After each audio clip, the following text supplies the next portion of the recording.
believing ka ng believe also in me. My Father's house of many mansion, and I will go to prepare a place for you.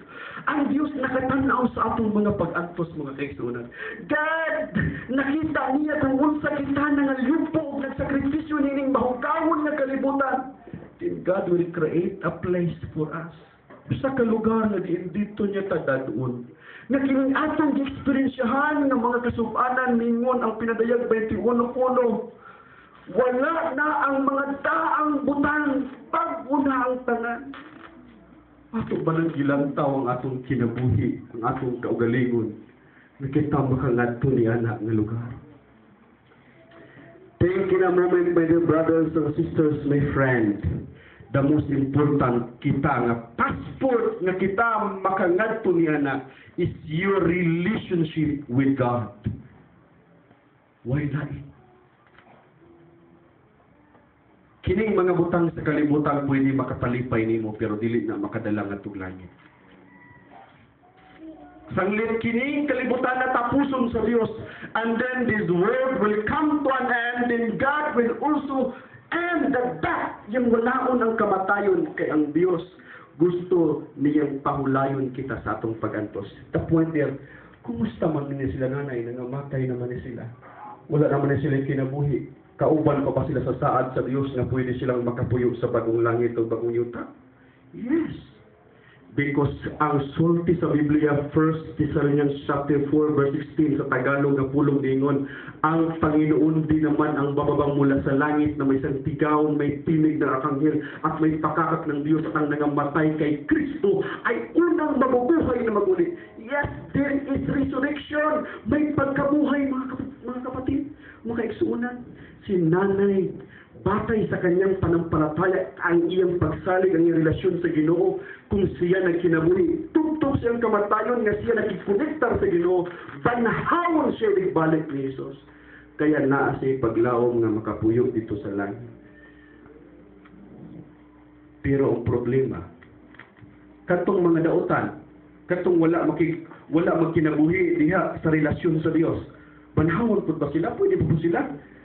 Yes, banhawon sila pero dili sila makaangkon niya na balaan nga syudad nga giandam kanato.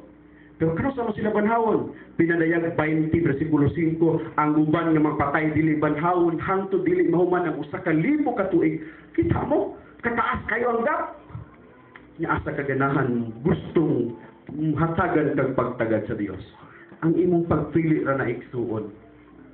But the point there is naisaad ang Ginoo, my dear brothers and sisters. Si nanay, batay sa inyong pagsabot mga anak ni nanay, kung inyong nakilala si nanay nga nangalagad, nag-atiman ka ninyo, remember, kung gusto ninyo siyang makita, there is a great reunion of Cabañas family.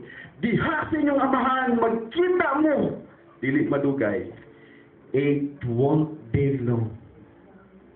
Dili madugay. If Jesus Christ will come again, si nanay sumala siyang pagsalig sa Ginoo banhawon. Kung namilin kitang buhi, that's the time ngayon masugat si nanay, kauban siyang amahan, nga mag-reunion mo dito sa langit na giandam niya kanato. Ang problema lang kung samtang kita nagkinabuhi, musukwahi ta sa plano sa Diyos. Kung dili ta mo kapag sa atong pagtuo karon, kung dili na mo padayon sa imong pagtuo karon, si nanay nakapahulay na sa tanang pag-antos, ug kitang tanan nagkaroon nagpadayon pa sa pangalagad nga daghang mga temptation sa kalibutan. Kung mubulag ka sa Dios, ikaw ang lugi. Kaya ang imong handong na makita si nanay, mahimo na lamang damgo kayo. Sana mga anak ni nanay inyo ning i-realize kung unsa ka importante ang atong relasyon nga munang mudugtong kanunay kanato bisan pa sa atong hinigugma sa kinabuhi sa malabot nga adlaw. Amen?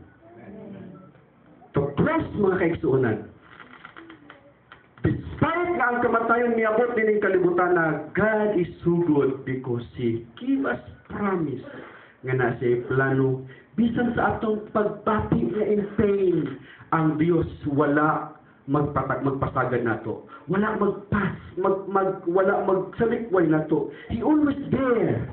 You know what?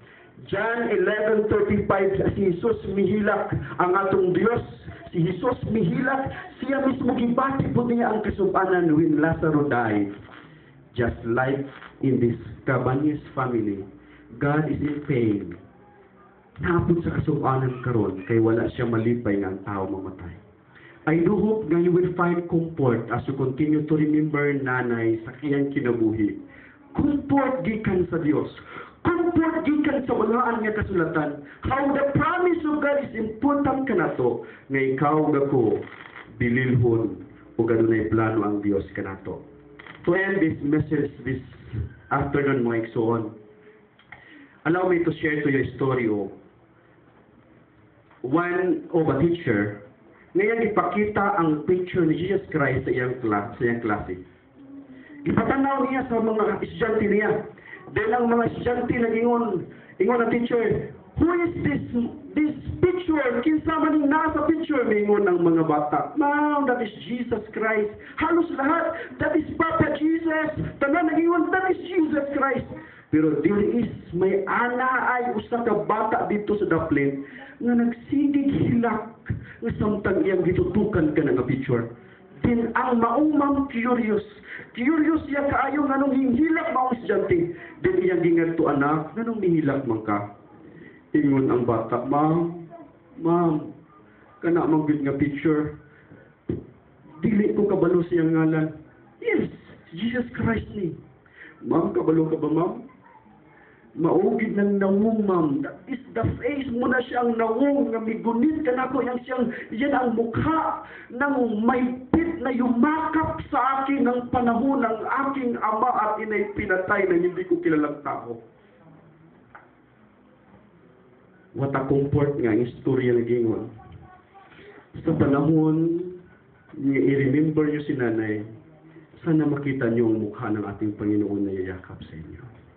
Sana makita niyo yung kamay niya na mag-comfort sa inyo. Sino sa inyo ang Emmanuel? Your name na imiligay ng iyong magulang is a message para sa inyo sa bawat araw. Because the meaning of the name Emmanuel, at that is also my name, God is with us. Ang Diyos ay sumasa atin. Kahit saan tayo magpunta, hindi tayo iniiwan ng Diyos. Tayo lang ang nangiiwan. Tayo lang ang humihiwalay. Kaya kung manatili tayong buhay ang pag-asa sa puso natin at isang pag-asa hindi lamang sa lupang ito hanggang sa lupang darating, manatili tayong nakakapit sa ating Diyos na pinanggalingan at bukal ng buhay. That's my prayer.